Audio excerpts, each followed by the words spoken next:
Sobat Iman, selamat datang di Gregorius Podcast, di mana tempat kita berbicara santai tapi mendalam. Di podcast spesial kali ini, kita akan membahas terkait Jubileum 2025. Sebelum kita membahas podcast ini dan isi-isinya, perkenalkan dulu nama saya Aurel yang akan menemani kalian selama podcast kali ini. Nah, tak kenal maka tak sayang, mari kita kenalan dengan narasumber kita yang keren-keren dan cantik serta ganteng ini.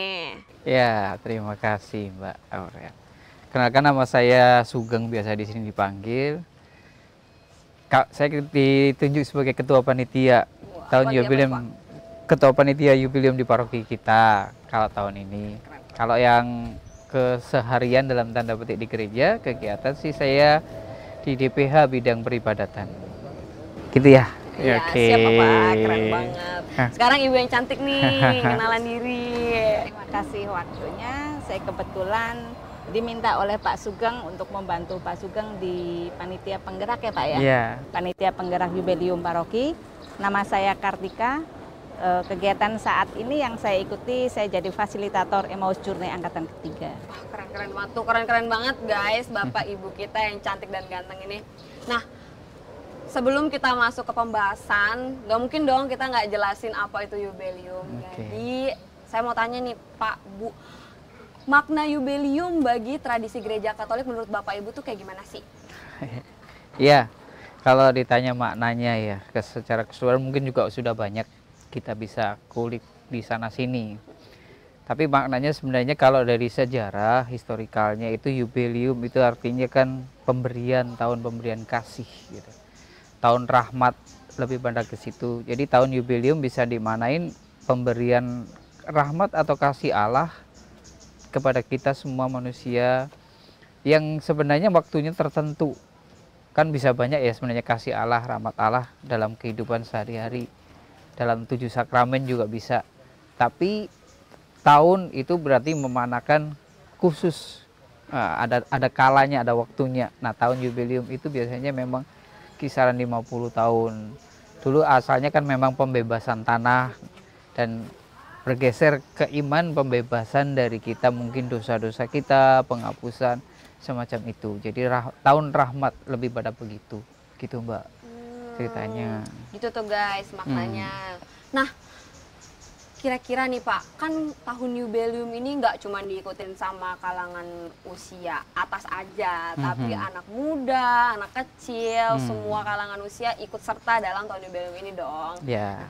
Menurut Bapak, gimana sih caranya agar orang muda Katolik itu bisa ikut andil dalam di tahun Jubileum 2025 ini? Kalau ditanya gimana kaum muda bisa ikut andil ya, menurut saya lihat aja bisa dilihat dari apa, Luce, Lux, Sin itu kalau karyanya orang-orang kalangan kami ya Bu ya, tua, kayaknya nggak mungkin. Itu justru kreativitas orang muda sebenarnya. Logo-logonya juga bisa dilihat, itu pasti anak-anak muda yang berkreatif di dalamnya. Tetapi mungkin bisa juga kalau diterjemahkan gimana lagi masuk ke dalamnya, bukan memaknai arti yang tadi, bagaimana saya bisa menghasilkan atau mendapatkan rahmat itu. Banyak karya anak muda ya, misalnya menceritakan bagaimana mereka punya pengalaman dengan, ya dalam tanda petik di keuskupan kita, harus bisa mengunjungi 9 porta misalnya. Aktif mengunjungi 9 porta, mungkin lebih ya. Bukan hanya itu, penggerak juga. Di Bukartika ada ya banyak muda juga kan? Nah iya, pasti ada juga. Itu selain mengunjungi mungkin juga bisa anak-anak sekarang kan zamannya gadget ya. Menyebarkan bagaimana caranya memperkenalkan Sin, Luce dan portanya mereka masing-masing di ya media sosial yang mereka punya, itu saya pikir lebih juga efektif. Begitu Mbak Aurel menurut saya. Bukartika mungkin. Ya, kalau menurut saya benar yang dibilang Pak Sugeng. Jadi nggak harus kita jadi kepanitiaan untuk kunjungan Porta Santa, tapi dengan menggunakan fasilitas yang sekarang anak muda kan pada suka main handphone gitu ya, menyebarkan kunjungan-kunjungan mereka di media sosial sebagai salah satu sarana promosi. Kunjungan kemana mengajak mereka untuk tetap berkunjung di tahun yang spesial ini. Nah, sepengalaman Bapak dan Ibu, apa sih tantangan yang ada di dalam tahun jubileum ini nih kira-kira? Tantangannya apa gitu yang dihadapin di tahun ini? Apalagi tahun ini kan tahun perubahan nih. Tantangannya apa nih? Pasti ada banget tantangannya. Ya. Kalau sejauh saya pengamatan, tantangannya memang kalau kita mengunjungi 9 porta, 9 dekanat, berarti satu-satu kita itu dekanatnya keuskupan banyak, lalu jauh ya kan, jauh. Ujung kita aja di ujung juga, belum lagi ujung Bekasi, ujung yang mana lagi. Nah itu kalau misalkan kunjungan, saya pikir itu juga jadi suatu tantangan, karena nggak mungkin juga kita bisa ngambil hari biasa. Anak muda boleh lah, mungkin masih sekolah, masih udah kerja, di waktu-waktu itu kan nggak mungkin melakukan kunjungan. Pasti bisanya cuma Sabtu atau Minggu, sedangkan Sabtu atau Minggu Gereja. nah itu tantangannya begitu, atau Sabtu kan harinya anak muda ya Bu ya. Itu jadi mungkin tantangannya di situ lebih banyak menurut saya, jauh jarak, lalu waktu. Kalau dihitung dari awal tahun, awal pembukaan tahun, hari liburnya udah habis dalam tanda petik, udah nggak ada lagi ini. Dari Juli ke belakang itu udah habis, jadi tantangannya lebih ke situ Mbak Aurel ya. Tapi saya pikir tantangan itu bisa diatasi juga kan. Tadi saya bisa ngomong di media sosial, mereka mungkin udah punya banyak pengalaman, lalu bisa juga cuman banyak loh yang kunjungan di paroki kita itu yang gerakin itu justru orang-orang muda. Menurut saya ya, kapasitas umur usia masih aktif gitu, usia aktif. Mereka jadi penggeraknya, artinya motornya misalnya daftar ke kami di link yang kita punya, lalu kontak dengan kami, mereka yang cari akomodasinya. Bahkan satu yang tertarik itu dari Keuskupan Bogor, mereka kelompok Santo Vincentius ya, dari Santo Vincentius. Mereka memang motornya yang nyariin dalam tanda petik lokasi, kendaraan, akomodasi dan lain sebagainya itu anak-anak muda, tapi mereka nggak berangkat. Mereka nggak berangkat, cuma satu orang yang mendampingi ke sini, sedangkan yang lain ya ikut di belakang layar. Nah itu kan ya peran anak muda juga kan. Nah, mereka lebih bisa gampang kenal HP, gampang kenal cari iya, nah begitu, dibanding usia kami lah. Lalu gitu. Kalau menurut Ibu gimana nih, tantangan yang terbesar apa kira-kira? Tidak jauh yang Pak Sugeng bilang, waktu. Kita mau ke 9 dekanat, apalagi kita di paling ujung, mau kemana-mana itu jauh. Apalagi benar tadi ke Bekasi, jaraknya dari ujung ke ujung. Kendalanya waktu dan kesibukan masing-masing. Dan hari libur pun sudah saya lihat di kalender cuma tinggal ada 1 atau 2 hari yang di hari libur. Karena hari libur yang berikutnya jatuhnya di hari Minggu. Dan di hari Minggu kalau kita mau berkunjung, kebanyakan pintu Porta Santa ada di gereja. Kalau kita ketemu pas hari misa kita nggak bisa masuk. Ya, kebetulan kita punya Porta Santa kan di luar. Jadi mau berkunjung kapanpun, pada saat kita misa pun masih bisa. Tapi di gereja lain 90% ya Pak, pintu gereja. Jadi kendalanya di situ. Kan di KAJ ini nih orang-orang awam banget pasti taunya tahun jubileum itu diisinya hanya ziarah Porta Santa. Ya. Kira-kira apa aja sih kegiatannya gitu selain ziarah Porta Santa? Selain ziarahnya, menurut saya itu menyebarluaskan arti makna tahun jubileum. Tadi kan maknanya tahun rahmat ya. Secara khusus memang keuskupan mengarahkan ke Porta Santa. Tetapi tahun rahmat yang tahun 2000, lupa persisnya tahun berapa, tahun kerahiman ilahi, itu lebih mengarahkan kepada doa, karya, dan amal kasih seperti itu. Itu juga merupakan pengisian dari cara ngisi kita untuk tahun jubileum. Kalau media sosial juga bisa dipakai enggak? Kalau ditanya begitu, menurut saya sangat bisa. Karena dengan media sosial kita bisa ngajak teman, sahabat, atau siapapun yang connect dengan kita itu bisa kita arahkan gitu, memaknai lagi. Nah itu kan juga bagus ya. Menurut saya bukan hanya jadi kunjungan. Kalau kunjungan berziarah pun ya, kalau rombongan kadang-kadang kan nggak terlalu pribadi, iya, nggak berkesan ke hati. Mungkin secara pribadi, kalau secara rame-rame oke, gitu kan. Nah itu maksud saya, jadi bisa mengisi dengan ya itu doa, amal kasih. Apalagi tahun ini kan juga tahun kita berbela rasa pada sesama kan, tekanannya kan di situ. Bapak inget aja. Iya.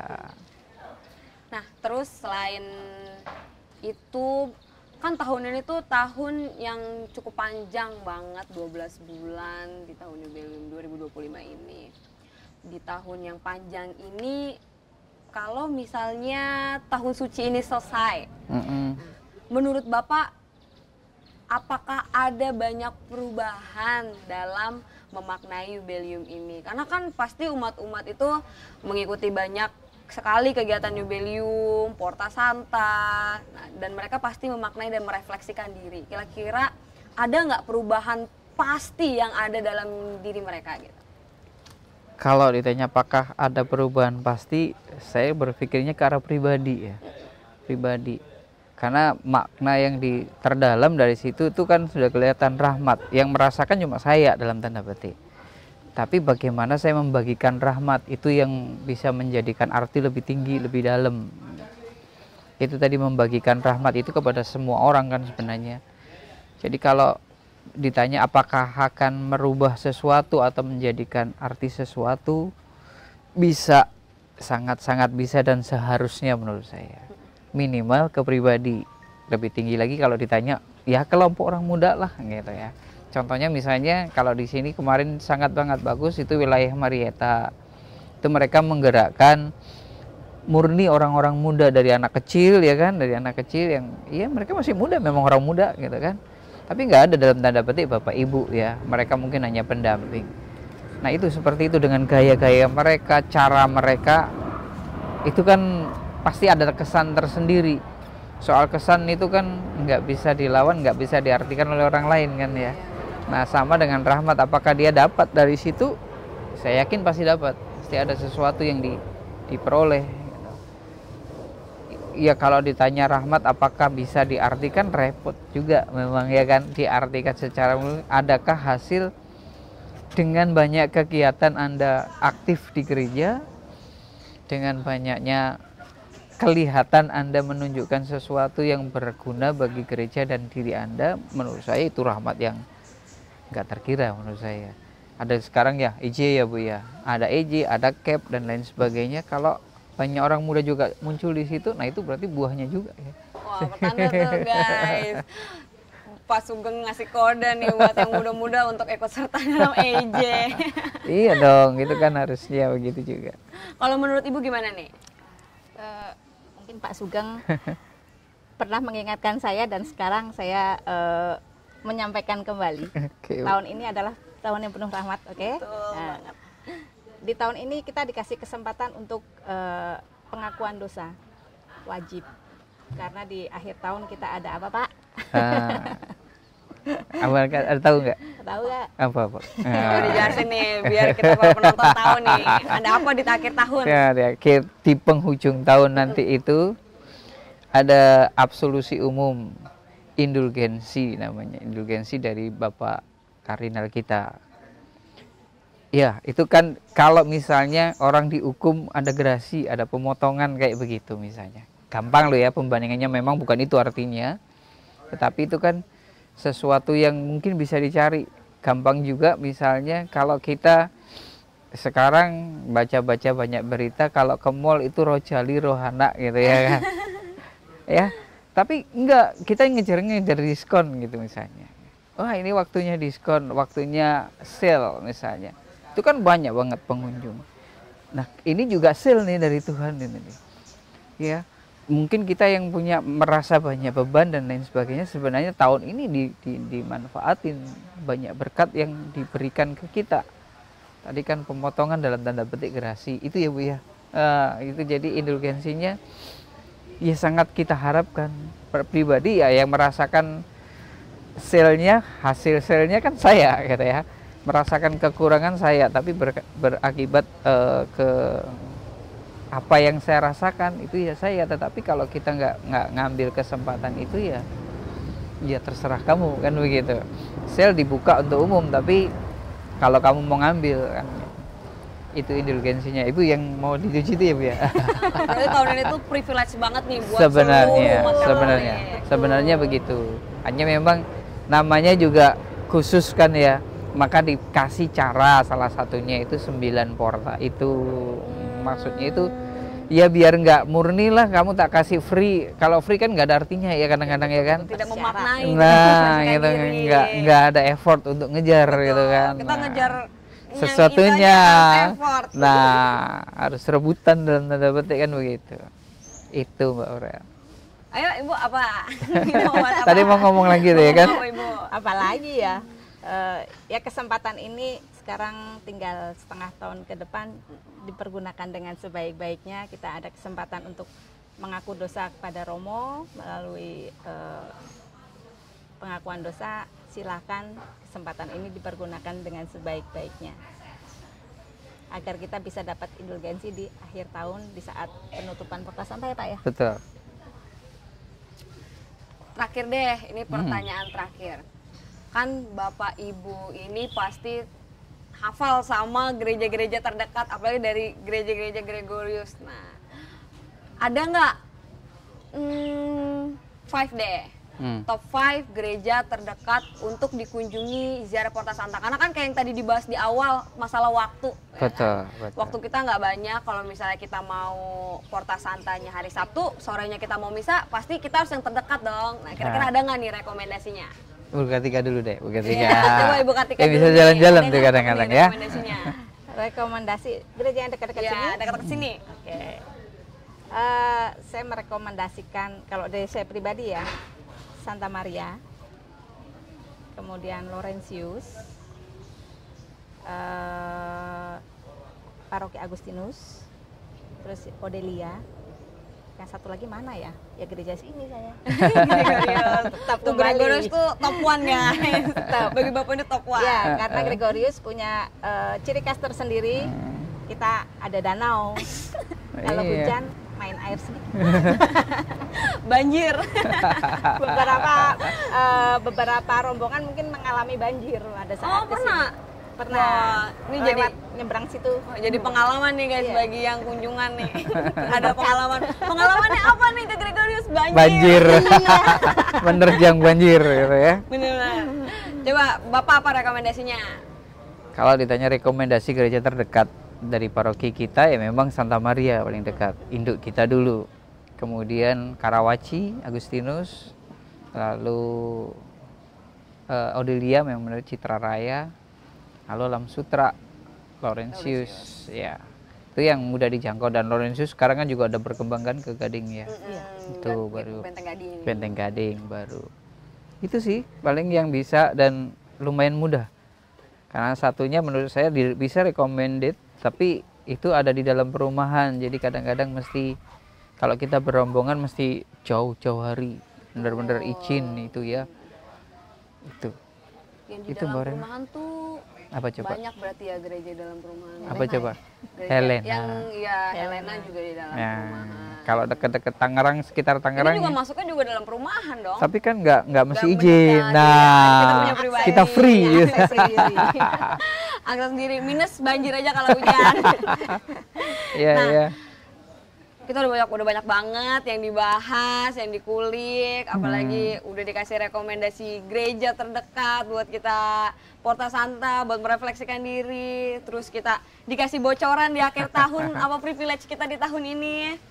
Jadi gitu Sobat Iman, kita tutup podcast kali ini. Semoga episode ini bisa jadi refleksi diri, bisa menjadi pembelajaran dan makna hidup buat para penonton kita kali ini. Nah, setelah itu jangan lupa juga nonton podcast kita yang lainnya, karena masih banyak lagi podcast-podcast kita yang spesial berikutnya. Terima kasih teman-teman yang sudah menonton. Jangan lupa like dan subscribe channel kita. Terima kasih Bapak Ibu.